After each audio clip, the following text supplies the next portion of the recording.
Three, two, one. What's going on, folks? Welcome to 34 Questions. Tonight, I have a very special guest, another student that I used to work with back in the past. Daniel is in the building. How you doing, man? I'm doing great. Just, vibing after a long day of work, so. Yeah, man. Thank you for joining me. I know it's a Monday. We're trying to just push through. Like, I feel you on that. But yeah, thank you again for stopping by, being open to share your story. I definitely appreciate it, man. Yeah, big love. I think, Smash, the summer school that I was a part of with you was like how many years ago? It was like... Oh, man. Almost 8 years now. I feel like I was there. That's crazy. I don't know if you remember Robert Zuniga. Yeah. He came on. He was the first I think Smash student that I worked with that came on, and then Rasim came on as well, and now you'll be the third. And I hope many more come through. Rasim's interesting. I appreciate it. I love Rasim. Yeah. For the folks out there who are unfamiliar with the flow of the show, we do some intro questions, some warm-up questions just to set the tone. Threw in a couple icebreakers in there just for some fun if you're feeling a little nervous. And then we'll jump into the main interview where you choose a number between 1 and 34. Sound good to you, man? Sounds great. I'm ready for it. All right. Well, it's been 8 years. And my first question for you is, how have you been? You've been doing well. You've been doing great. How you been? I've been growing, flowing, and healing. Just this past year alone, it's been like, we've been stuck inside with COVID, and just like my day job is really demanding because of communicating and stuff like that. And yeah, gone through some life events as well. I just moved to San Francisco, and it's been a wild ride here. So I think I'm doing great now. Just looking ahead for the future. So. How you liking living in the city? I love it. I mean, I'm born, raised, educated, and worked in San Jose for most of my life. I lived in Hayward for about a year, and then I moved back home in San Jose just last year. And, experiencing like living away from home is kind of a big perk. So I was like, I want to move out again. And so the opportunity just came up. I'm subleasing my sister. So I love it. I love the cold weather. Since I'm from San Jose, it's always hot. Especially in the summertime, so I'm enjoying it here. Yeah, especially right now. I'll be going to San Jose pretty often, and I'm more of a cold person for sure. I stay in Daly City right now, and definitely appreciate the breeze. Yeah, we should link up then. I'm really close. No doubt. Let's definitely link up. Yeah. And then before we go any further, we're gonna jump into some icebreakers real quick. The first one is a spelling bee, just a one-word spelling bee. How you feeling about your spelling skills? I'm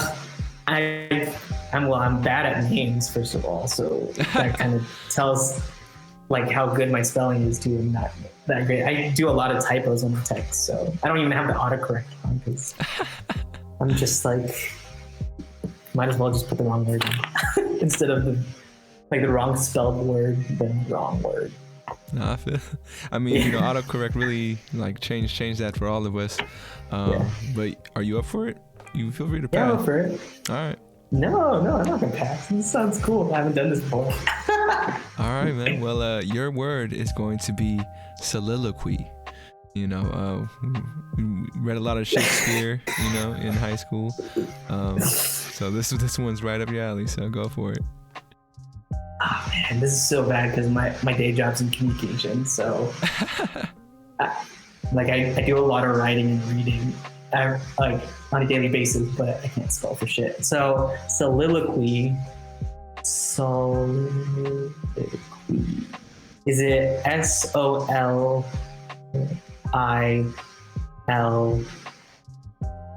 EQE. You were close. You got through the first 5 letters correctly, and it was the last 4 that you kind of flipped on. You throwing in the towel, or you want another shot at it?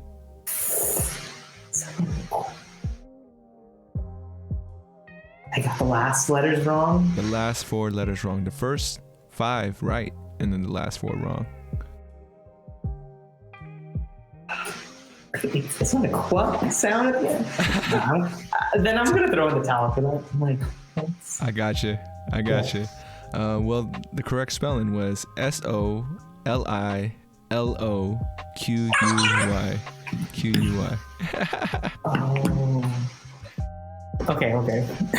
Yo, that ringtone went at the right moment with your facial expression. It looked like that was. Oh yeah. Yeah, that's my text tone is Animal Crossing. It's Isabel just talking. That's hilarious. Yeah. My second icebreaker for you is a riddle. How are you with riddles? Ooh, I think I could do riddles. I can't do spelling, but I think I can be clever to figure out a riddle. All right, man. Well, your riddle is: what comes once in a minute, twice in a moment, but never in 1,000 years? Once in a minute, twice in a moment, but never in 1,000 years. Okay, maybe I'm not that great. I like the confidence, though. Yeah, once in a minute, twice in a moment, and never in 1,000 years.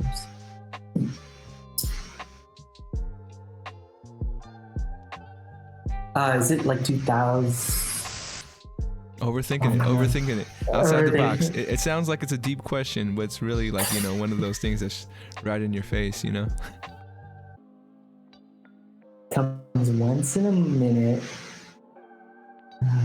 twice in a moment, and never in 1,000 years.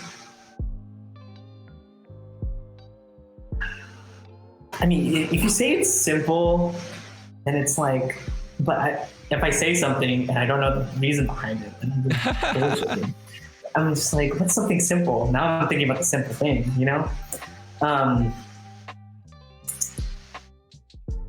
Dang, I'm stumped. I think it's I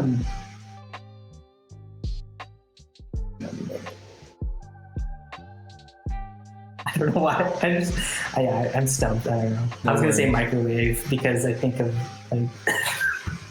Nah, man, you good. Your timer in the microwave. I'm like, I'm just thinking of the first thing. But yeah, what is it? I feel you. No worries. Not everybody gets it, but the answer is the letter M. The letter M. Once in a moment. All right. I gotta read it. Yeah, once in a minute. Yeah, twice in a moment. In a moment. Never in 1,000 years. It's the last part that like got me because I was like, okay. Just throws you off, yeah. It does. I was like, it has to do something with time, like a clock or a microwave, or yeah, you know what I mean? No, I know. Well, thank you for participating. Definitely, it's not easy to be, open yourself to embarrassment, but thank you for playing the game, and definitely appreciate it. I love getting embarrassed. I love it. My favorite quote is, or one of my favorite quotes is, embarrassment is the price of admission sometimes, depending on what it is. But yeah, moving on to the warm-up questions. The first one is, what would you like the audience to know about you? What would I like the audience to know about me? No. I think about that in like many ways, like, who's listening, like, because like my day job is like all about communication, so I think about the audience and like what to tell them and stuff like that. But I mean, who I am is I live like an authentic life to like be true to who I am and stuff like that, because I've lived it for so long, just in other people's molds, or like being in the closet, or doing certain things to like please people and stuff like that, being a people pleaser. So I think what you'll hear today is really like my own truth, and whatever you take from it, I trust you with that value and where what you want to learn out from it and stuff. So. For sure. Yeah. Would you say you've always like lived an authentic life, or was that kind of like a switch that you had to flip at some point? I think it's I think both. You can do both. You can live in a way that you're pleasing people, but in a way that you think is right. And that could be your own truth. Like there's portions of your life that you live where, like as a kid, I'm like, oh, I like drawing and like being creative, so that's my truth. But at the same time, it's like, oh, I can't be treating myself because I'm not out as a kid or something like that. There's like layers and complexities to it. I think like can kind of be both ways. No doubt. Mm-hmm. My second question for you in the warm-up is, if someone were to pay you a tribute, how would you like to be honored? So if I was going to tell myself today I'm going to do something in honor of Daniel, what act could I do in your honor? Wow, I actually think about this a lot, like what what people will say when I die, or like stuff like that. And I think I've come to the conclusion that if I were to leave this earth and people would remember me by like the things that I've done for them, or like the small interactions that I've had with them, I'm fine with that. There's no like definitive like big picture like this is who I am when I want people to say I'm a eulogy. Like I think if I would want to be honored, it would be like how I talked about being honest and open is in that same way. If someone wants to talk shit about me in my funeral, I mean that's their truth. But I know that like the way that I've lived my life, at least, is the way that I've wanted to. So I think I've experienced so much death in my life, whether that's like someone passing away from a disease or suicide and stuff like that. That I think that the way that I leave this earth is that I've done what I've done. I fulfilled my calling, basically, whatever God has like put me through and stuff, or whoever I believe in at the moment. But yeah. I feel it. Yeah, that's the weird thing about funerals, man. I don't know about you, but there's a lot of folks that I feel like are trying to change how that tradition, because it's such a sad event. What's one way you feel like we could change it to make it a little more, more of a celebration of someone's life, instead of trying to miss them? You have any input? I mean, funerals are for the living. Grieving is for the people that you leave behind.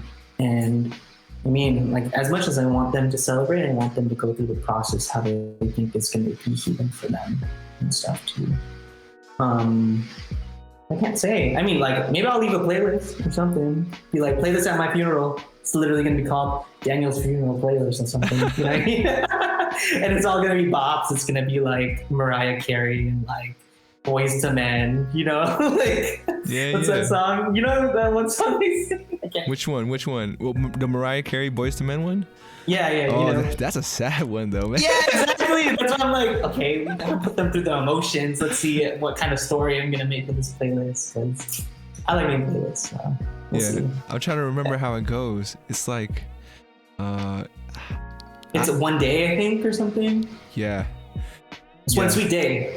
Ooh, yeah. If anyone needs to cry, go ahead and listen to that song. Super sad. And I'll put something happy, like some Lady Gaga or something, like Born This Way or something like that. It's a playlist. It's not just one song. You're gonna have your mix. Yeah. That's how life is, You go through one song and you get over it, or you listen to something on repeat. That is true. So I'm gonna be like, play this song twice. What would you say is the last song you played out for yourself? Like, just because you thought it was so good and then you had it on repeat, and then eventually you're like, I gotta move on. Oh, a song I just moved on from? Yeah. One that right now... Oh, sorry. No, you good. You can go for it. Well, right now on repeat, I have Transparency by Willow, just because it's so like Blink 182, but that's like not her original genre that she really like vibes with, like alternative. So that's one song I'm really addicted to right now. But yeah, I do that when I listen to a song like over and over. And then a song that I'm not over, that I don't listen to as much, but I'm still not over, because I think it just, Spotify just makes that song just appear all the time. Yeah. After you listen to it a couple times, it's like, oh, let's add it to your Rihanna mix. You know what I mean? Like when you listen to those like special mixes or reviews and stuff. Yeah. I think what a beautiful masterpiece is Good Days. Yeah, this is Good Days by who? By SZA. Gotcha. Yeah. It's funny. You mentioned Willow, and you're the second person to tell me that she's been killing it, or like she's been on it. So she has. I gotta check that out, and especially telling me it's like a Blink 182 feel. That's interesting. Yeah, it's very rock like vibe, like alternative rock vibes. It's like, because she's mostly like, I don't. That's why I love her so much. She doesn't want to put herself in a box, like her brother. You know what I mean? Like it's just like, oh, we're doing alternative. Let's get it. Yeah. Yeah. As an artist, you kind of got to have that freedom, right? To just do whatever you feel like, as far as experimenting with different styles. So I'm all for it. My last question for you in the warm-up is, on a scale from 1 to 10, how well do you know yourself? Ooh. I think I want to say 7. Love that number. Yeah, I think a 7. Someone recently told me this, was that I have such a sureness to myself, which has started to make me doubt myself a little bit. Oh, the opposite so that's effect. Yeah. It's like, oh, Danny, you're so like sure in your conviction and your answers and stuff like that. And I'm like, yeah, I am. And because it makes me feel like I'm closed-minded at the same time, but I'm very open to like the possibilities of things and changing my mind and evolving and getting to know new facts and new things and stuff like that. So, because I'm sure about my curiosity, like I'm sure that like I'm always like thinking about or wanting to discover something new kind of thing about myself. But in terms of like my identity, it's always ever changing, always evolving. So that's why there's that other 3 part. But I think the 7 part is really because of how much I'm intentional about it. That I'm in a constant exploration of who I am and who I want to be or where I've been. Very much in the mind of like being present, but also looking to the future and respecting my past and my ancestors and honoring that. So yeah, I'd say a very solid 7. For sure. What would you say is your favorite thing about your personality? Oh, what's my favorite thing about myself? Well,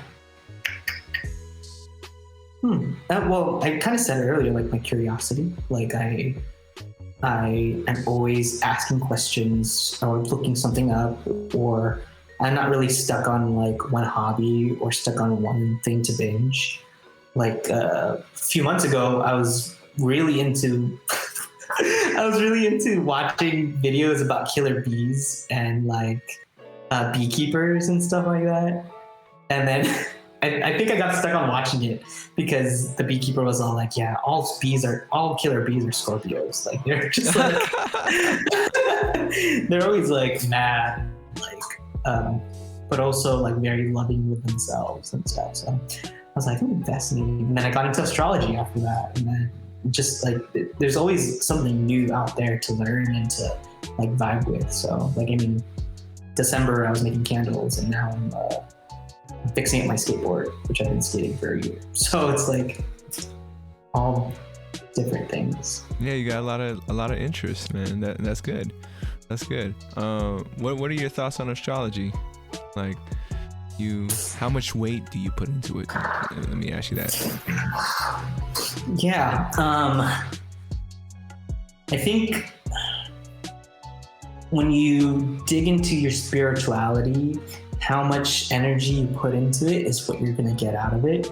So, I mean, I said like the past few months I was really into astrology. Now I'm kind of like, oh, I know some facts, and like I'm not really listening to podcasts or watching YouTube videos as I used to.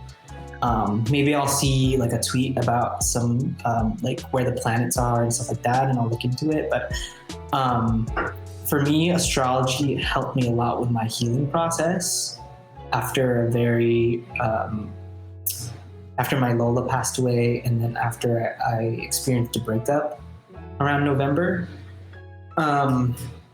And so, yeah, there's parts of astrology, the celestial bodies that are outside of what your sun sign is, your moon, and your rising. So I was really curious about those other parts, which are like Lilith and Chiron, which are like the deep and like parts of yourself that are like your shadow. So Lilith is like things that you're ashamed of, emotions that you don't want to bring up and you hide. Chiron is about an unhealable trauma. And so like even those two kind of celestial bodies, when you look at them, so Lilith's like the black moon, so the dark side of the moon, and then Chiron is like a comet that is between, I think, Saturn and Uranus, I want to say, or Jupiter. Yeah, just knowing all these like signs and where they're placed and what bigger picture it makes of you, it just fascinates me. And I think with anything in terms of who we are, is always growing and changing. So I mean, if you look at when you turn 30, that's called your Saturn's return, right? So that's even a big change in your life that's going to happen and stuff. So I mean, yeah, that's my thoughts on astrology. It's not a definitive. It's like the oldest spirituality thing out there because it's been studied for hundreds and hundreds of years. But yeah, there's some truth in it that you put into yourself, and there's some truth that might surprise you along the way. You dig in deep into it. For sure. Thank you for sharing that story. I know it's not easy, so I definitely appreciate you, being vulnerable. Thank you. Yeah. All right. Well, like I said, I'm just gonna be all truth. Yeah. I appreciate it. I'm sure the folks out there checking this out definitely appreciate it too. And yeah, we made it to the main portion where you start choosing numbers between 1 and 34. We do have 3 levels: easy, medium, hard. Each level has its own set of 34 questions, so you can jump in between, choose the same number for each one. It's up to you. Where would you like to start? So I just choose a number, right? First, you want us to go easy, medium, or hard? I think let's go easy and then ease into it. So if it's too easy, then maybe we'll go next. Okay. Yeah. Go ahead and throw me your first number. Let's go with my favorite number, 3. 3. Who do you have major respect for? Doesn't have to be one person. It could be a group of folks. It's up to you how you want to take it. But yeah, who do you have major respect for? Oh, that's a good question. These are good questions. Even though we're just starting, I'm like, okay. The other ones were like, I thought were good questions, not good icebreaker, which I'll probably steal for my own stuff. But who do I have major respect for? I think the first people that come to mind, maybe because they're like right in my face. I have a lot of art on my walls here in my house. I mean, that's one facet I respect, is that I respect artists and like just people who create and make things from their mind, whether that's music or paintings or drawings and stuff like that. So whenever I get the chance to, I set aside a certain amount of my funds to like buy art. So all the art in my house is not free.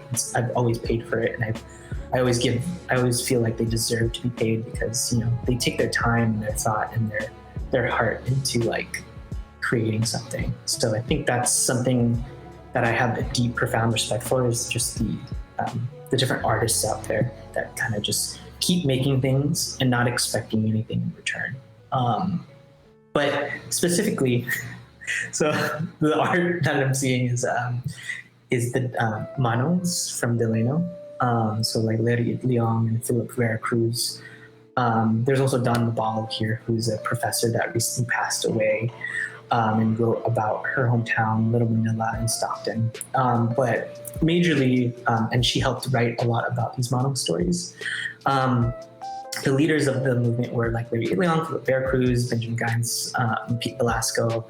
But overall, that generation that was, because of certain policies and certain laws prevented them from having families here in the United States. I mean, they made their own chosen families with each other, but it prevented, like, these laws prevented them from bringing over like their wife or children in the United States. So I think what they fought for was something that deserves to be told, and I'll keep telling their story, whether that's the work I do in the community and stuff like that. But yeah, that's people I have mad respect for. Like my own, I would say my own grunkle, like grand uncle, my mom's uncle, was a Mono. He came to the United States, I think in the 40s, I believe. He started in Hawaii.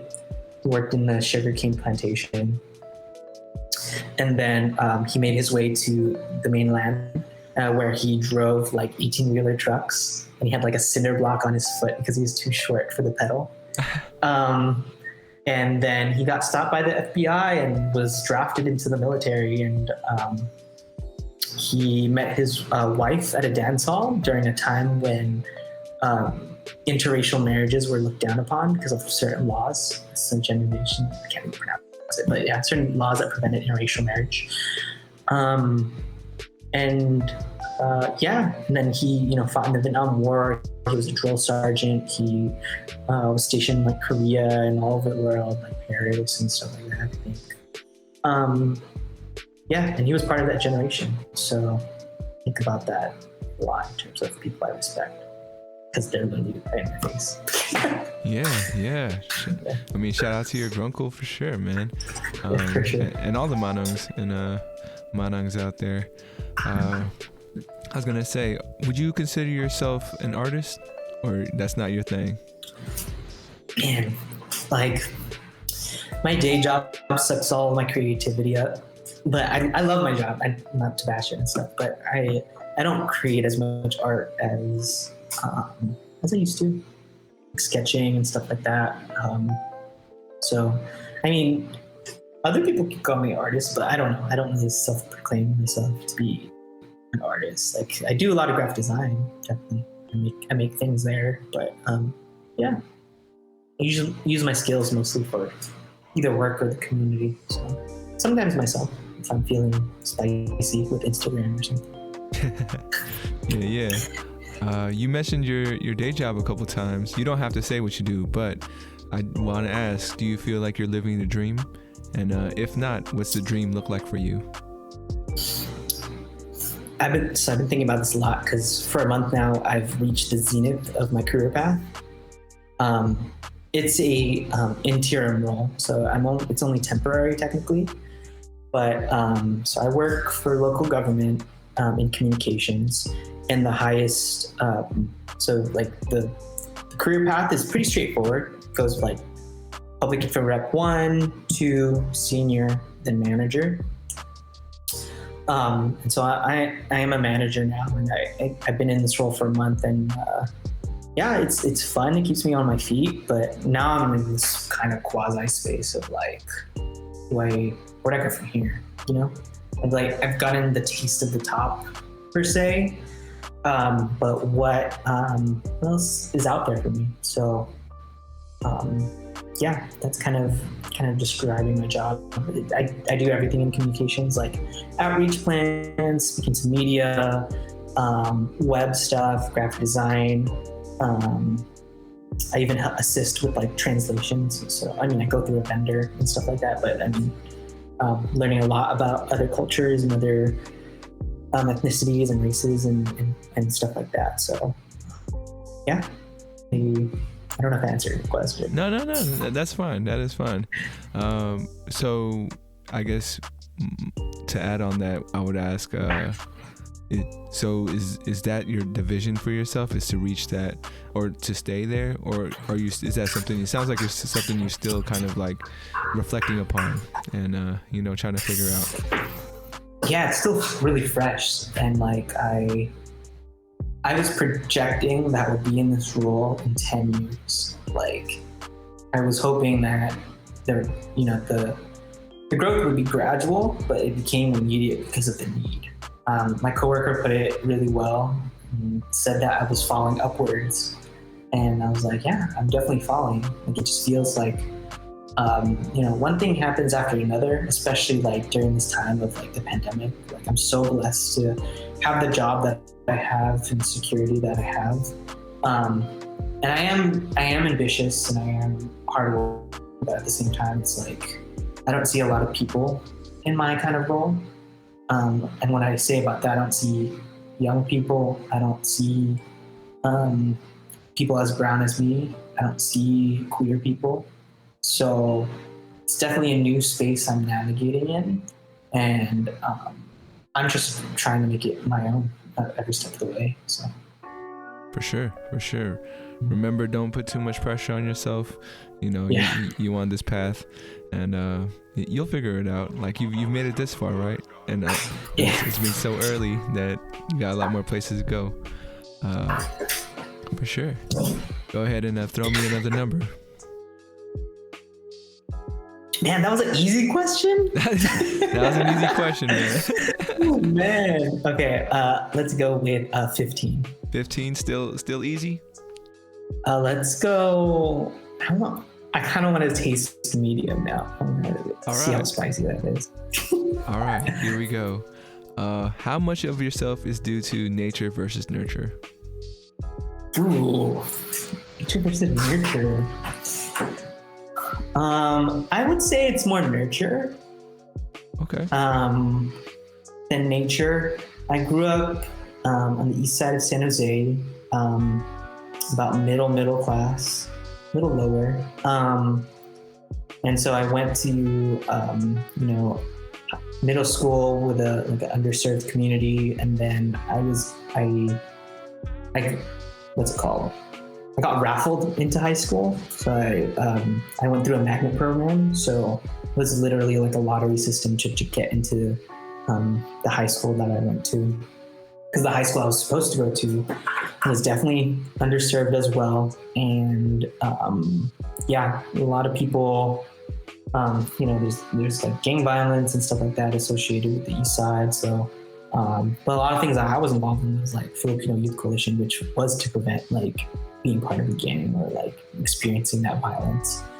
And so why I choose nurture over nature is because when I think of nurture, I think of people, and I've always surrounded myself with people that I could vibe with or like my community. Like I mentioned in the beginning, like I was in the closet for many years of my life, and in order to prevent my blood family from abandoning me, I went for a chosen family, which was my community. But at the same time, once I came out, like my family was definitely supportive. Some gray area in terms of nurturing and stuff, but overall, I feel the love from them, my blood family, my chosen family, my community and stuff. So that's why I lean a lot on people. I think it's bringing up astrology. My rising sign's in Libra. So Libra is all about relationships. It's in it's under Venus. Same with my own Venus, which is a Taurus, which is another Venus. But anyways, yeah, I feel like nurture definitely took over the nature. Because I mean, there's all these programs that were available to me, whether that was Gear Up in middle school, Smash in high school, and the Filipino organizations that I was a part of from high school up until college, even after college and stuff. So, yeah. For sure. I'm going to challenge you a little bit, and I know you said you're more nurture, but what would you say is like a characteristic you got from either parent? You could say something, how you're like more like your mom, or how you're like more like your dad. Is there anything that you see from them in you, you know? Yeah. I feel like this was like a journaling prompt I had, like about my parents and what personality traits I've gotten from them. And I think one that just straight up comes into my mind is I would say both my parents are pretty generous people. Both with their time, definitely, and something that I've definitely gotten from them. And it's been a dance because sometimes I feel like they're over generous, giving too much of themselves and not giving enough for themselves.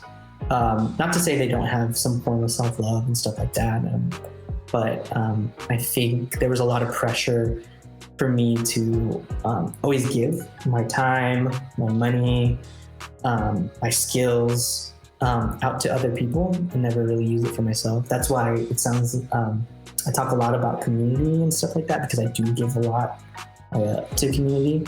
But I think just these past months alone, I've learned to do a lot more self-love. But if I think about both parents and think about what attributes I've gotten most from them and stuff, I definitely got my dad's like sense of humor, like just like straight up dad jokes, or straight up like being goofy and stuff like that. And then from my mom, I definitely got her like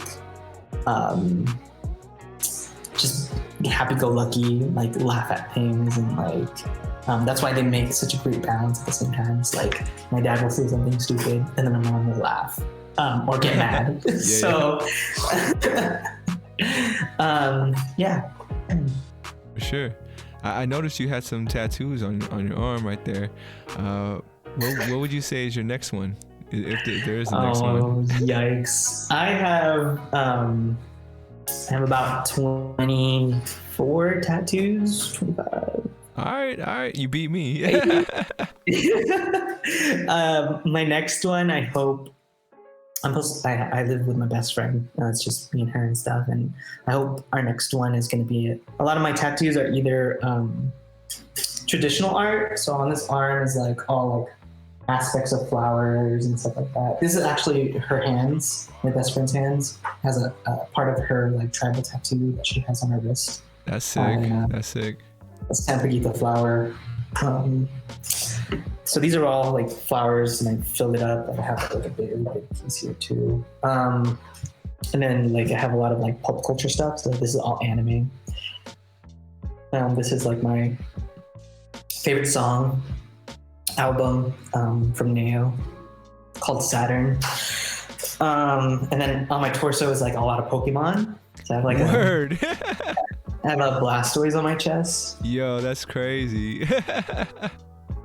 So I think, my next one's going to be either an anime tattoo with my best friend, of Hunter x Hunter, like Kilo and Gon from that show. Or I want to get leg tattoos too, because I haven't done anything on my legs yet. So I'm hoping to get another Pokemon on my legs or something. Nope.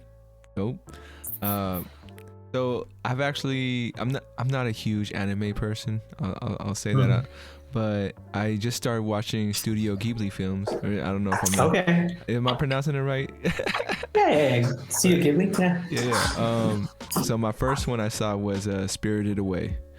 What would you recommend me seeing next, as a person who hasn't really watched any of them? What would you say is your favorite?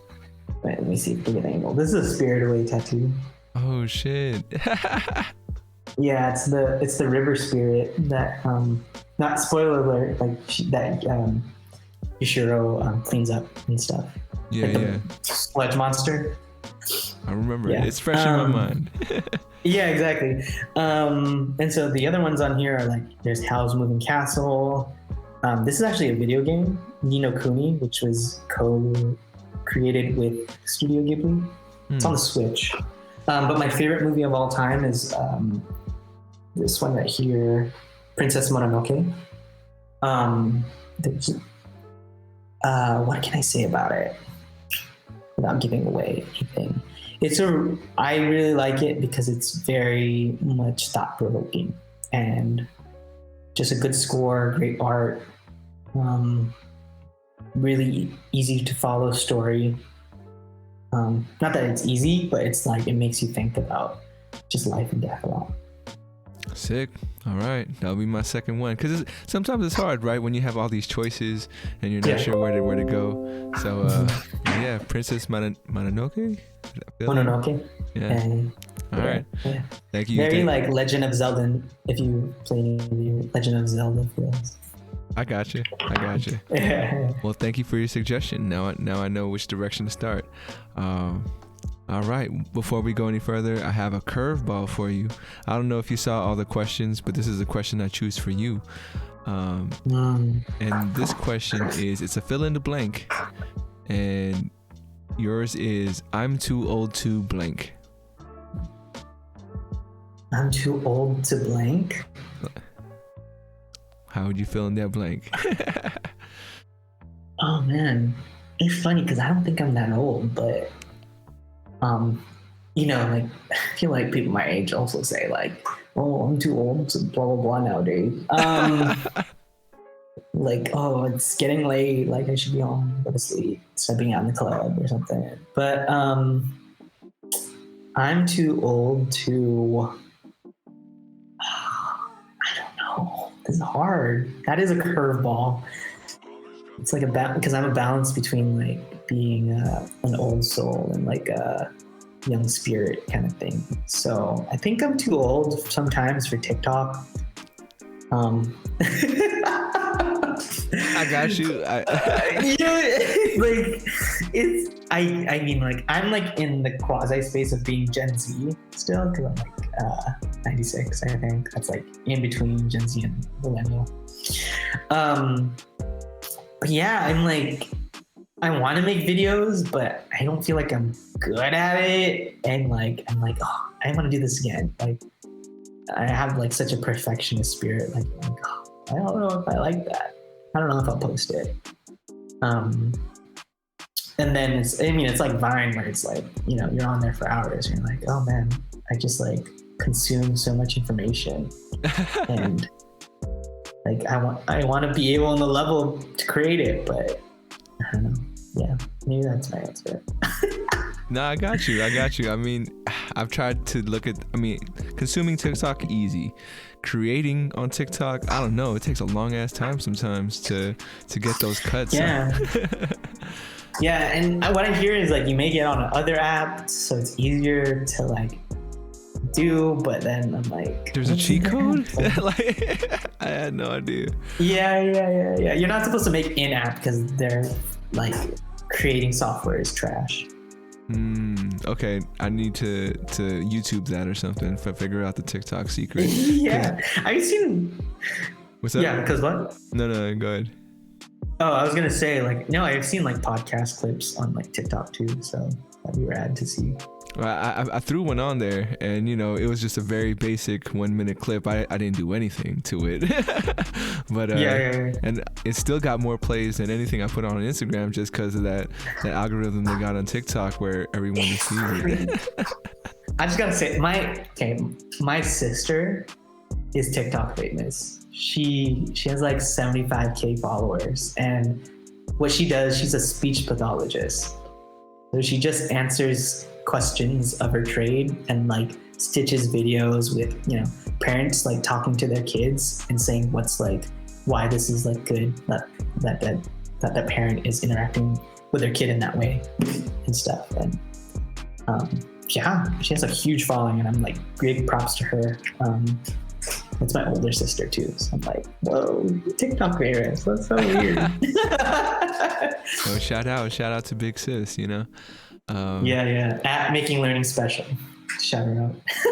It's called at Making Learning Special. Yeah. Gotcha. All right, man. Just a heads up. We have about 10-15 minutes left in the pod. Time's been flying by. Just wanted to thank you again for stopping by. And yeah, man, let's jump into another number. What's your next one? Let's go with 33 hard. 33 hard. Your question is, where do you belong? I see where they're hard. Okay. Where do I belong? Man.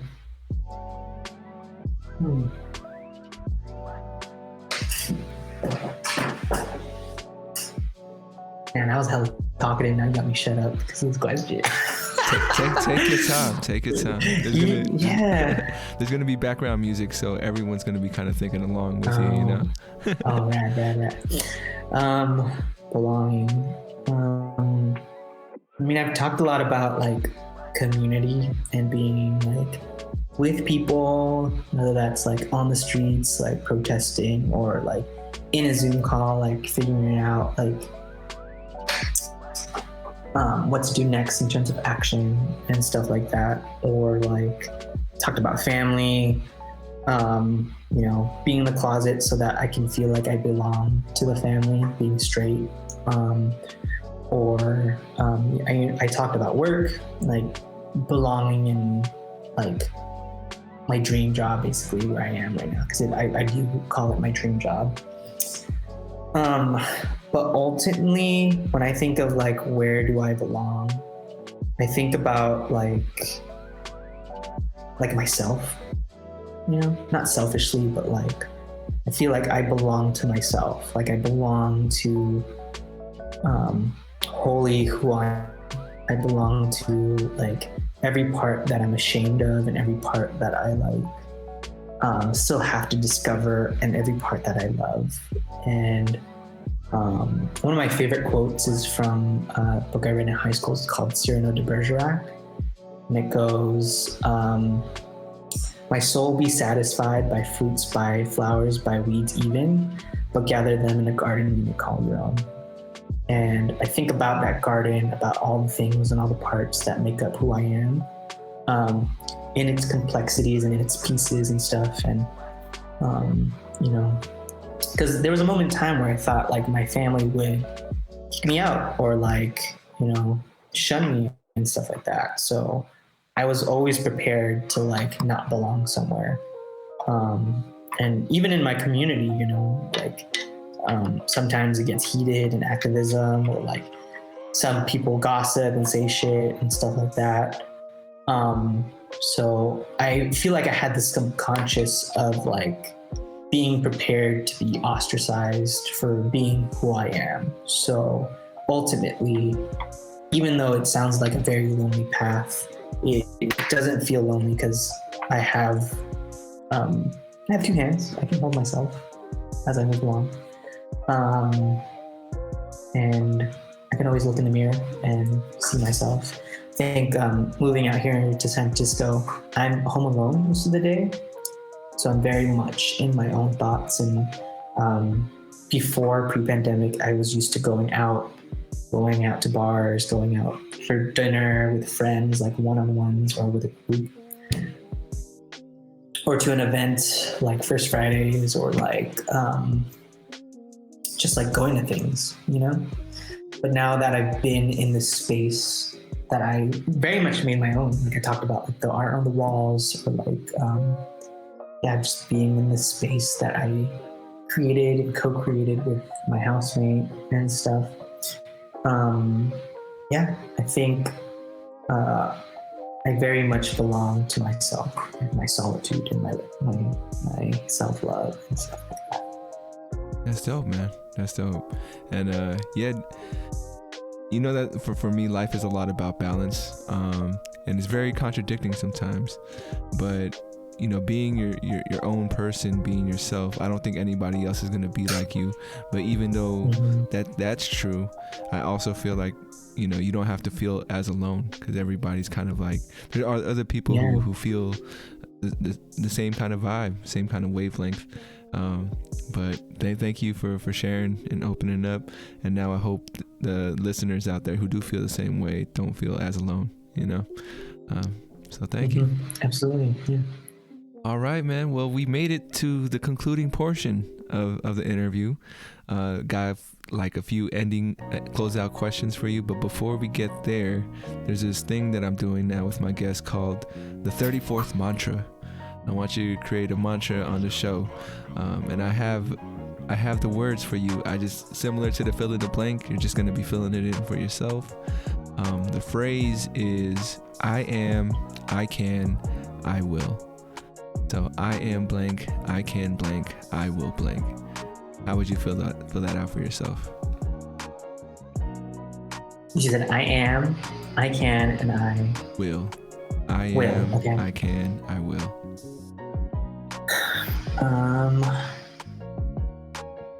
I am my ancestors' wildest dreams.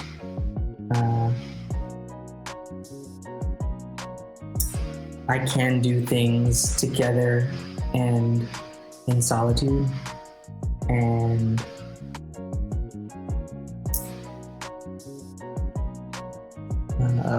I will always move forward with the heart.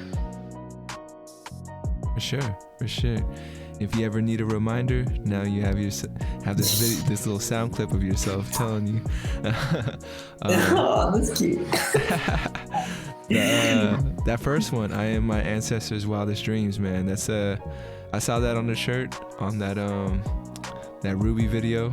I believe that was the first time I seen it, and that just like just stuck in my head and is this complete memory. I don't know, something about it really vibed with me.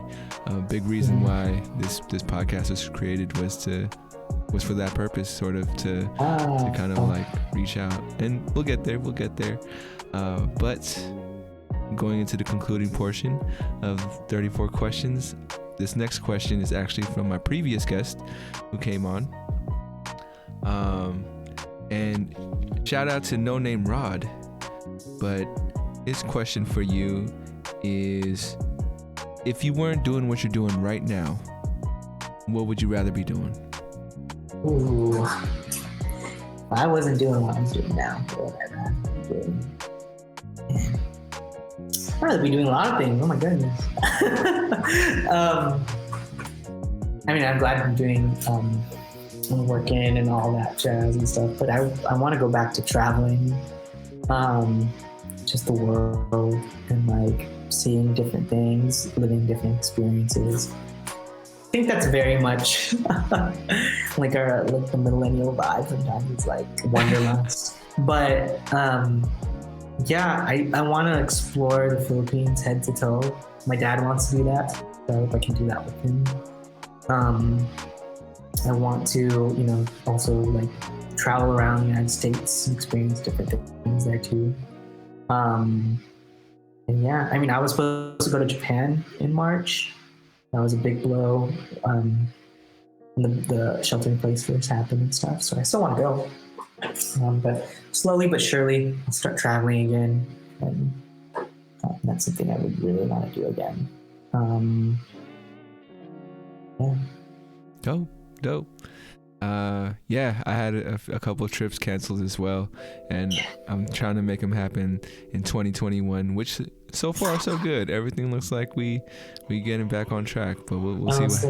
Where are you supposed to go? I was supposed to go to Hawaii, and yeah. So it was for my 30th birthday, and trying to make it real dope and everything. But yeah, but it's cool. It's cool. I'm still 30. I didn't get any older through Corona. Yeah, for sure. No, yeah. I hope you live the dream there. Yeah. Got it. And then my next question for you is, what would you like to ask the next guest that comes on to 34 questions? Ooh, okay, I see what you did. That's rad.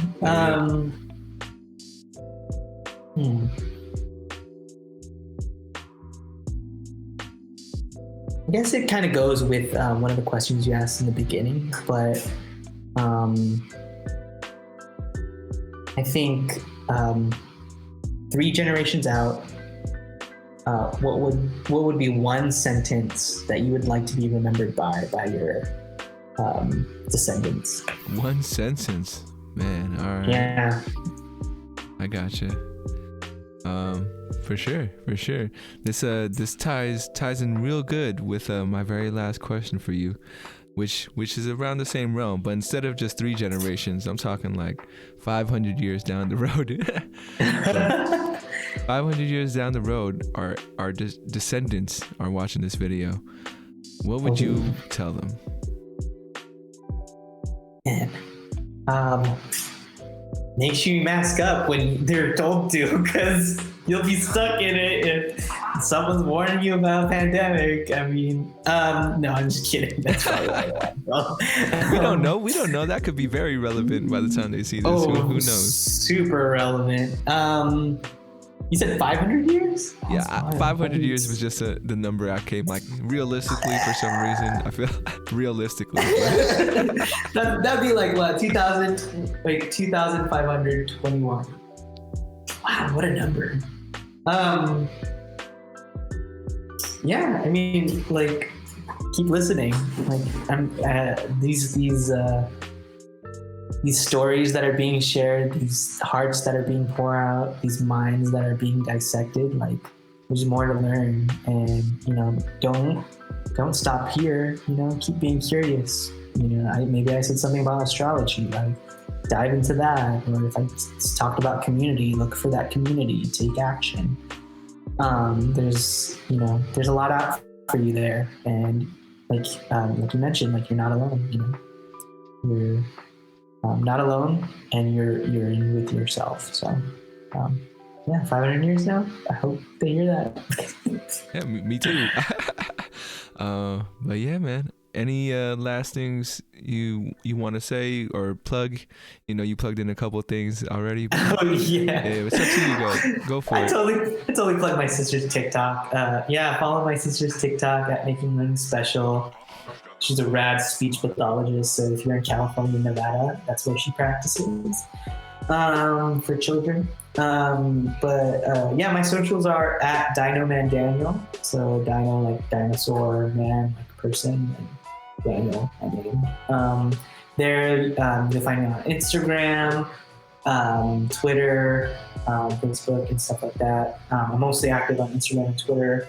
I also have a Linktr.ee, and I think right now what I'm promoting is the Transgender Intersex Justice Project.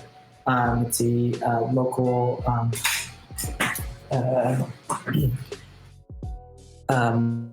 nonprofit that serves Black, trans, and intersex women who are getting out of the prison system. So, or getting right out of prison. And so it helps them with their lives outside and also inside. So check out that. It's Pride Month. So, I think that's what I was trying to promote for us. It's Pride Month. Pride was a riot, Stonewall, which was catalyzed by Marsha P. Johnson and Sylvia Rivera, both trans women. Marsha being a Black trans woman, and then Sylvia was a Afro-Latina trans woman. So without them, I wouldn't be having the rights that I have today, the privileges that I consume. So yeah, check that out. It's on my Linktree with Dynamite. For sure. I want to thank you again, good sir, for stopping by, sharing your story, being vulnerable. Like I said, it's not easy. So definitely appreciate the energy you brought to the show. I want to thank all the folks out there for also tuning in, listening on Spotify, or catching this on YouTube, wherever you're checking it out. Appreciate your time as well. I'm going to do something I always hate to do, but this is part of it. But subscribe if you liked it. If you loved it, go ahead and share. And if you're interested in being a guest, feel free to come on. And remember to reach out, reach forward. As always, much love. And we'll catch you guys next time on 34 Questions. And then it fades out after that. But fades. For sure.